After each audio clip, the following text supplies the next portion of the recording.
continuing with the uphill struggle of the Guildsman that I've been working on. This is the glass with the repair that I made with the polystyrene cement. Do you remember the one where I said, oh, it'll dry nice and hard? And it hasn't. I've just scraped off a bit of the excess there. I did a bit of sanding. It's not hard at all. I mean, there is something there. There is something there to build on, but I wouldn't call it hard. It's almost as fragile and brittle as when you use the microscale crystal clear glue. I suppose that's just the price that you pay for it being transparent. So in the end, I've had to fall back on good old super glue. So we'll just get a bit of that in there, fill that little pothole, so to speak, and get it. So we've actually got a hard repair there. It won't be as clear and transparent as it would have been, but that's just how it is. We tried that and it didn't really work out. So while that's going off, we'll get the wheels refurbished. So I'm sanding each wheel with 3000 grit first, then 6000 grit pad, and then 8000 grit lapping film, which is what will give it that original, well, it should give it something a bit like the original shine of the plastic when it was new. So that's the kind of process for these. Around a minute, I would have said, on each stage. So there's 3 stages. There's 3000 grit, then there's roughly 6000 grit, and then the 8000 grit lapping film. And about a minute on each stage gets you a wheel that looks something like that. Obviously, any remains of the original chrome are long gone, but there wasn't any anyway. And then the important bit before you put anything on there is to go through it with this nylon brush, just to get rid of any dust or whatever that might have accumulated. And then when you've done that, it's not a bad idea, after you've done that, to then return it to the lapping film, because the lapping film is so fine, it doesn't really create any dust. And you want to get that final bit of shine on there.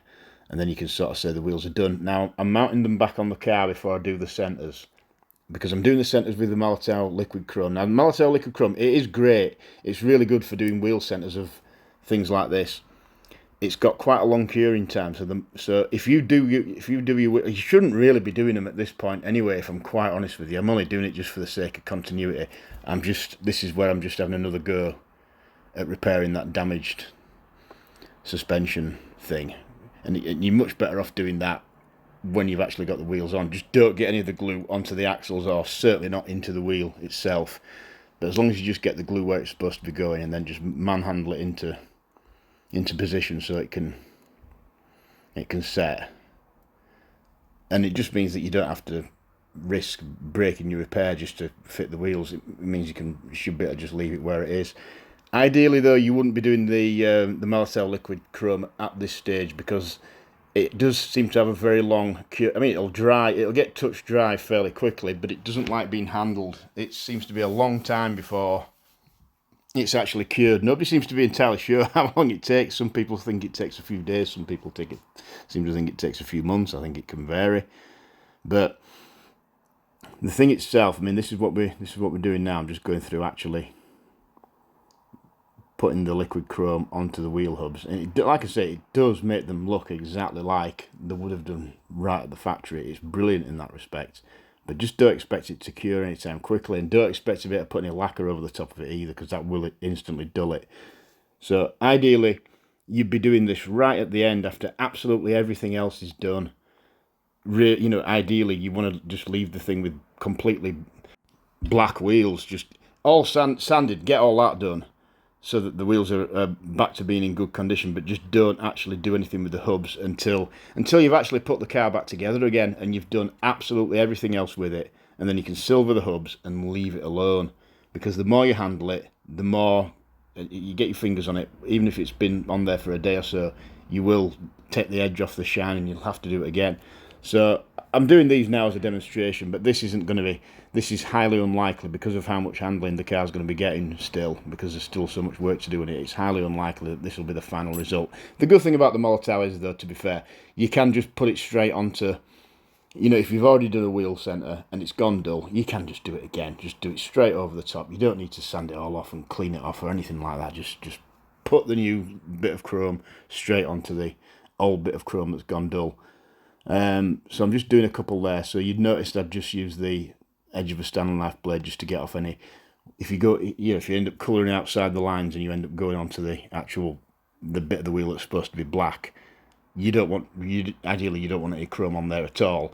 And the best way to get rid of that is to just, before it's really had a chance to go off properly, is to just, well, it doesn't have to be a Stanley knife blade, it can be a precision screwdriver, it can be a needle, it can be anything really, it could be the tip of a pen that doesn't work, just to gently nudge that bit of excess off there, and that does seem to work absolutely perfectly.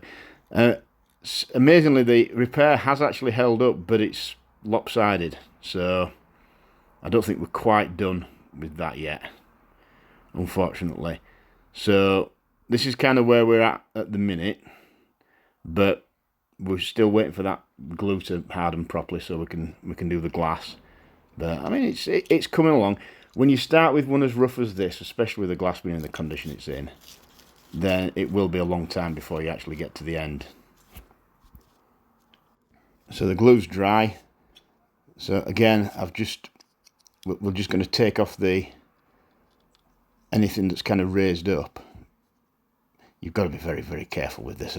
I don't really need to say that, do I? But you can see how easy it'd be to slip with that. You could do it going away from you, but then you just don't get the same kind of control over exactly what you're taking off. So just, yeah, you might have to just do it so the blade's kind of coming towards you, but just be really careful. You could probably even like go as far as like doing something really outlandish, like wearing some gloves, perhaps, which is probably what I should have done all along.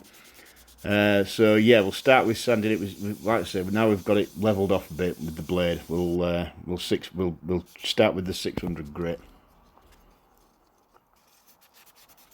and obviously don't forget to do the top as well, because we have made a repair of sorts with using the polystyrene cement, just gluing it back together where it was kind of split in half. So the whole lot's going to need a really good sand. So it's gone down through a couple of grades now. It's on a 1000 grit pad, and it does make sense, of course, to concentrate on the repaired area rather than the rest of it, because the rest of it's doesn't really need sanding particularly. It's as much to provide a key for the transparent paint that we're going to use as much as anything else. So it's not a bad idea just to concentrate on the repaired area by rubbing it just on the corner of the pad like I was doing there. So we've got some kind of basis there to put some paint on. It still looks like there's a little bit of a depression in there if you turn it into the light. So it might just need a little bit of something else. Well, I say something else, just like a little bit more glue putting on there. Or we might be able to build it up with the different layers of transparent paint that we're putting on there. So I'm just shaving the edges of the toe hitch, because the toe hitch is in pretty good nick on this one. I mean, that's always worth preserving. So I took the opportunity to clean the interior out at the same time as well. So it's getting there slowly but surely. The interior's done now. I don't know what did, but I seem to manage to get the suspension to stop leaning. That all seems to be all right. The wheels have been done, although that front one that you can see there will probably need doing again. And then in the next instalment, we'll catch up with the glass and see what's been going on there. Thanks for watching.